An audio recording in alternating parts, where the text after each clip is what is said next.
আওয়ামী লীগবিহীন নির্বাচন অনুষ্ঠান না করার জন্য অন্তর্বর্তী সরকারের প্রধান ডক্টর মোহাম্মদ ইউনূসকে চূড়ান্ত হুঁশিয়ারি দিয়েছেন আওয়ামী লীগ সভানেত্রী শেখ হাসিনা। সম্প্রতি ভারতের একটি গণমাধ্যমে দেয়া সাক্ষাৎকারে শেখ হাসিনা স্পষ্টভাবে বলেছেন, আওয়ামী লীগবিহীন নির্বাচন অনুষ্ঠান করতে গেলে কি পরিণতি অপেক্ষা করতে হবে তাকে। বাংলাদেশের বৃহৎ এবং অর্ধেকেরও বেশি জনগোষ্ঠীকে বাইরে রেখে যে নির্বাচনের পরিকল্পনা ডক্টর মোহাম্মদ ইউনূস করছেন, সে নির্বাচন কিছুতেই সুষ্ঠু হবে না।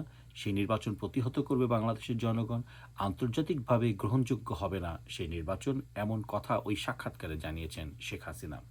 শেখ হাসিনা বলেছেন যে এই নির্বাচনের ব্যাপারে, একটি অন্তর্ভুক্তিমূলক নির্বাচনের ব্যাপারে ইতিমধ্যে বিশ্বের সব দেশ তাদেরকে তাদের দাবি জানালো। ডক্টর মোহাম্মদ ইউনূস তার ব্যক্তি স্বার্থের জন্য তিনি অনড় রয়েছেন এবং তিনি সমস্ত দাবি, সমস্ত চাপকে তিনি উপেক্ষা করছেন শুধুমাত্র নিজের একটি ব্যক্তির স্বার্থকে অর্জন করবার জন্য।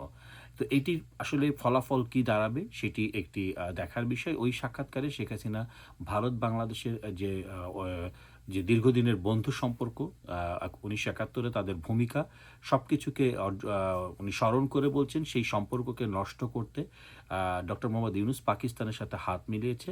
কিন্তু এর পরিণতি বাংলাদেশের যেই জনগণ যেটা অপেক্ষা করছে সেই যে তার যে চেষ্টা সেটি বাংলাদেশের জনগণ রুখে দেবে বলে শেখ হাসিনা বিশ্বাস করেন।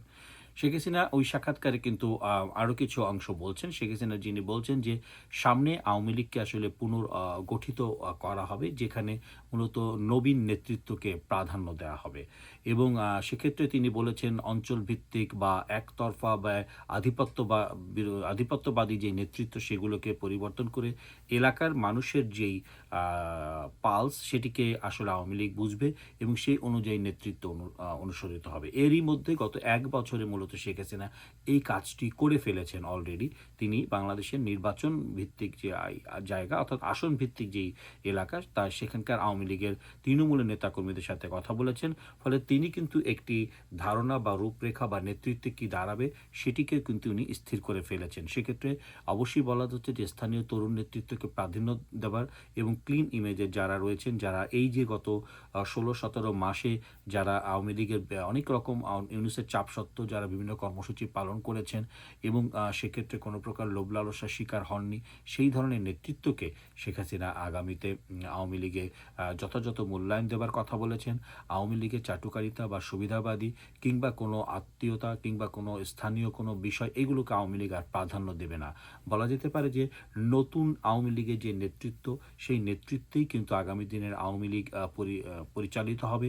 সেই নেতৃত্বেই বাংলাদেশ আওয়ামী লীগ আবারও সেই জনগণের ভোটে ক্ষমতায় আসবে বলে শেখ হাসিনা বিশ্বাস করছেন। শেখ হাসিনা বলছেন যে বর্তমানে বাংলাদেশে সংখ্যালঘু নির্যাতন, হত্যা মারাত্মকভাবে বৃদ্ধি পেয়েছে। জানমালের নিরাপত্তা ব্যাপকভাবে জানমালের নিরাপত্তা সেটি কিন্তু সবাই সেটি নিয়ে উদ্বিগ্ন রয়েছে। নিরাপত্তাহীনতায় রয়েছে প্রতিটি দেশ এবং এক ধরনের জঙ্গি গোষ্ঠী এখানে কাজ করছে। চরমপন্থীরা সক্রিয় রয়েছে। শেখ হাসিনা বলেছেন যে এটি ডক্টর মোহাম্মদ ইউনূসের সরাসরি তত্ত্বাবধানে চরমপন্থী গ্রুপটি সক্রিয় রয়েছে এবং দেশকে অস্থিতিশীল করার কাজে লিপ্ত রয়েছে। শেখ হাসিনা ওই সাক্ষাৎকারে স্পষ্টভাবে বলে দিয়েছেন যে কোনো মূল্যেই হোক আগামীতে এই বাংলাদেশ আওয়ামী লীগ সহ অন্তর্ভুক্তিমূলক নির্বাচন অনুষ্ঠানের জন্য যে নির্বাচনটি সুষ্ঠু এবং গ্রহণযোগ্য হবে এবং আন্তর্জাতিকভাবে এটি গ্রহণযোগ্যতা পাবে বলে শেখ হাসিনা ওই সাক্ষাৎকারে জানিয়েছেন।